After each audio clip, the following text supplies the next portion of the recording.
Today at IFM, we've been talking about AI a lot for the past 10, 15 years. And since 2022, we really started learning that there's a lot of foundational work that we need to do in preparation for AI readiness and cybersecurity.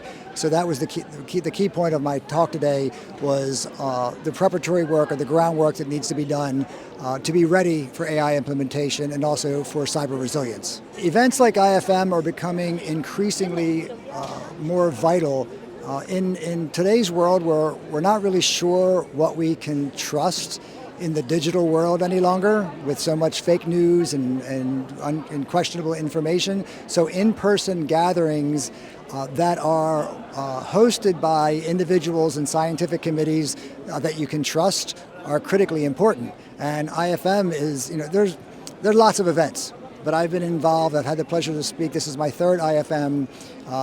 Dr. Ibtisam and the scientific committee, trusted, well-respected industry leaders.